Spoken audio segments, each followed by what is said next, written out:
अब जबकि लोकसभा के 2024 के इलेक्शन पूरे हो गई हैं, सब रिजल्ट आ गया है, कौन जीता कौन हारा, तो ये बड़ी अच्छी बात हुई है कि कोई भी एक पार्टी की जब सरकार होती है, उसको मेजोरिटी होती है, बहुत ज़्यादा स्ट्रॉन्ग मेजोरिटी होती है, तो काम नहीं करती, वो अपने घमंड के अंदर जो है रहती है और चेक और बैलेंसेस नहीं होते, इसलिए बहुत सी गलतियां होती हैं। वो सरकारें जो है अत्याचार भी करती हैं अपोजिशन वालों पे, और भ्रष्टाचार में भी बहुत ज़्यादा वो करती हैं, क्योंकि चेक बैलेंस नहीं होता।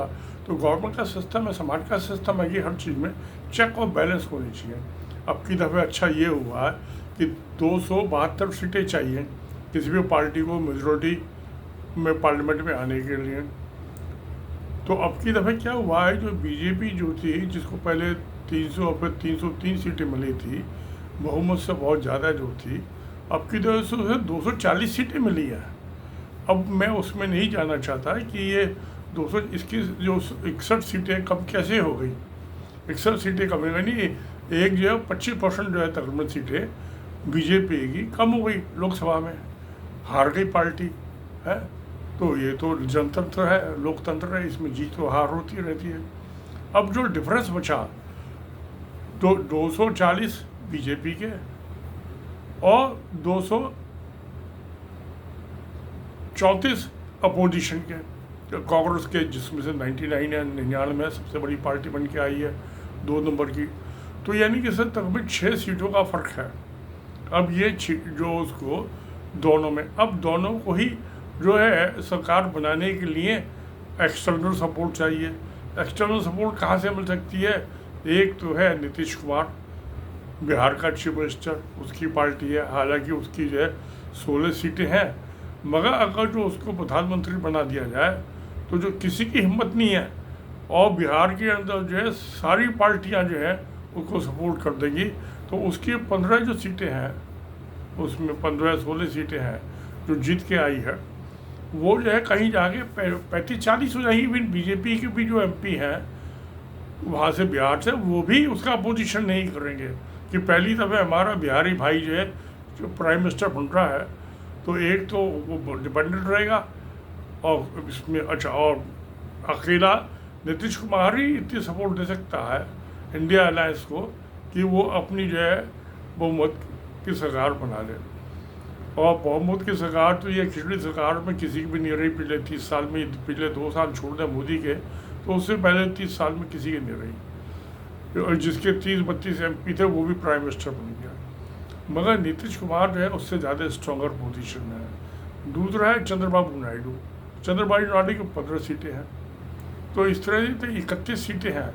मगर ये अगर जो इससे 31 सीटें नहीं है, इसका जो इम्पैक्ट होगा वो होगा कि चंद्रबाबू नायडू की आंध्र प्रदेश में जो है जितनी भी वो वहाँ के MLA हैं, MP हैं, वहाँ से इलेक्ट हुए, चाहे किसी की पार्टी के, वो चंद्रबाबू को सपोर्ट करेंगे अगर जो चंद्रबाबू प्राइम मिनिस्टर बन जाए। अब इसका मुझे तो बेस्ट सोल्यूशन दिखाई देता है कि नीतीश कुमार को प्राइम मिनिस्टर बना दिया जाए और चंद्रबाबू नायडू को डिप्टी प्राइम मिनिस्टर बना दिया जाए। इस तरह से दोनों पार्टियों की मिलाकर तकरीबन 60 सीटें जो हैं उनका हो जाएगा, और उसको 25-30 का बड़ा कंफर्टेबल बहुमत मिल जाएगा अपोजिशन पार्टी को। और इन्होंने जो देश के साथ गद्दारी की थी, लूटपाट की थी, अत्याचार किए थे आदमियों के ऊपर, अपोजिशन के नेताओं के ऊपर, तो अपोजिशन नेताओं को जैसे कंस ने जो था कृष्ण के जन्म कारागार में जेल में हुआ था, ऐसे सारे नेताओं को जेल में डाल रखा है, परेशान कर रखा है। और जबकि सबसे भ्रष्ट पार्टी है हिंदुस्तान की हिस्ट्री के अंदर वो बीजेपी है। ये तो बिना पैसे के इलेक्शन ही नहीं लड़ सकते, और बाकी पार्टियों ने बिना पैसे के इलेक्शन लड़े, क्योंकि उन्होंने सारे उनके अकाउंट सीज कर दिए थे, जब्त कर दिए थे। तो ये तो चल हो गई बात। अब सवाल ये कि ये मामला सारा ऐसा अटका कैसे। तो मैं फिर वापिस जो है अरविंद केजरीवाल के पास आता हूँ। अरविंद केजरीवाल को तकरीबन सुप्रीम कोर्ट ने 10 दिन के लिए जो था जेल से छोड़ा था कि वो अपनी पार्टी के हक में कैनवासिंग कर ले। अब उसने जो है ऐसी तुर्प चाल चली केजरीवाल ने, उन्होंने ये कह दिया केजरीवाल ने, वैसे तो उसका जो एजेंडा था कि 300 यूनिट बिजली, 2000 लीटर पानी मुफ्त, और क्या नाम है, अच्छे स्कूल, जिससे कि अच्छे बच्चे पढ़ के जो है, और बच्चे पढ़ लिख जाएंगे तो गरीबी ख़त्म हो जाएगी, अच्छे अस्पताल, अच्छा स्वास्थ्य होगा, तभी बच्चे पढ़ पाएंगे, और भ्रष्टाचार मुक्त जो है ये सरकारी सेवा है। ये 5 जो एलिमेंट है सारी पार्टियों ने अडॉप्ट किए, और मैं समझता हूँ कि अब जो है इसका दौर चालू हो गया।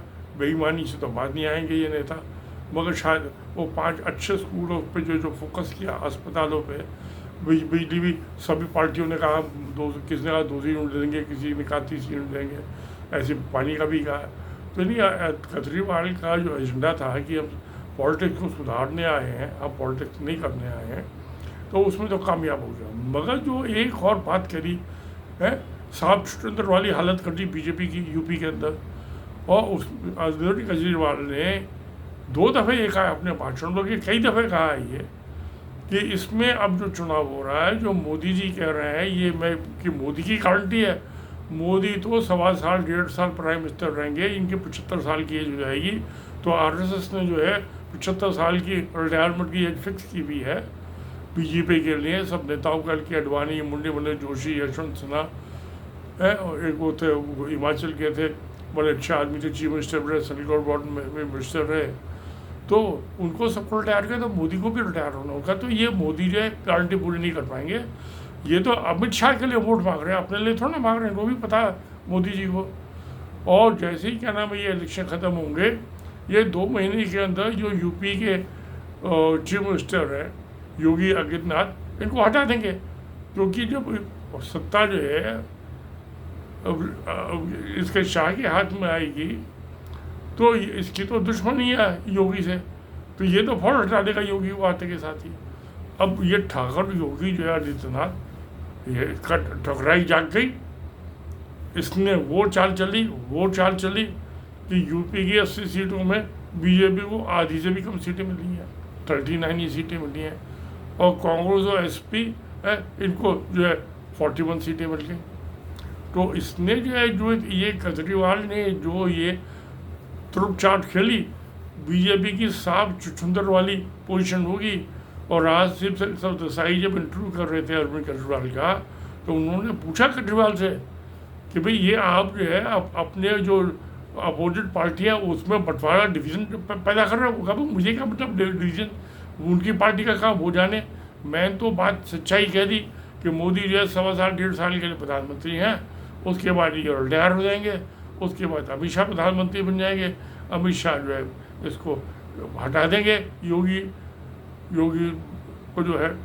अब ये तो ठाकुर है, इसके ऊपर इल्ज़ाम भी है कि सब ठाकुर को फेवर करता है गवर्नमेंट में योगी जो है। मगर अच्छा एडमिनिस्ट्रेशन है, दंगे फसाद से उसको कोई नहीं होने दिए। तो एडमिनिस्ट्रेशन के मामले में जो है तो योगी आदित्यनाथ ने या तो मायावती ने अच्छा काम किया या फिर योगी आदित्यनाथ ने काम किया। 5 साल को 7 साल हो गए, 7.5 साल, तो 2-2.5 साल बचे। तो योगी तो चाहता है मैं 2-2.5 साल पूरे करूं, मगर अमित शाह इसको नहीं छोड़ेगा। इसलिए अब क्या मंत्रिमंडल बनता है, उसमें अमित शाह होता है नहीं होता है, कौन होता है कौन नहीं होता है, होम मिनिस्टर। तो ये सब चीज़ें हैं। तो ये जो इसने छोड़ी तुरुप चाल, तो सांप छुछुंदर वाली पोजीशन कर दी यूपी में जो थी कि ना नगला जाए सांप से छुछुंदर और ना उसको छोड़ा जाए। तो वो जो है अब आदित्यनाथ ने वो चाल चली कि बीजेपी मेजोरिटी से नीचे रह गई है, जो थे उसके तकरीबन 240 आई और 272 चाहिए, तो 32 सीटें कम हो गई। और अब तो इनका भी जो है नशा नीचे आ गया, मोदी का योगी का। तो चलो ठीक है, तो सब पॉलिटिक्स में चलता रहता है। ये तो चाली चली जाती हैं, नए नए बहाने बनाए जाते हैं, नए नए स्लोगन दिए जाते हैं। मगर एक ऐसा स्लोगन है योगी के दिल में, ठाकुर के दिल में डर बैठा दिया कि तुझे पूरे 5 साल नहीं चलने देंगे, पहले हटा देंगे। अब ठाकुर को ये कहा चीज़ बर्दाश्त होने वाली थी, तो उसने इन पे ऐसी दुलत्ती मारी कि मेजोरिटी से नीचे आ गए कि अगर जो मैं नहीं हूँगा तो तुम भी नहीं होगे। तो ये सब हुआ, चलो अच्छा हुआ, जो हुआ देखते हैं क्या होता है आगे, जो है सब चलता रहेगा। नमस्कार, धन्यवाद।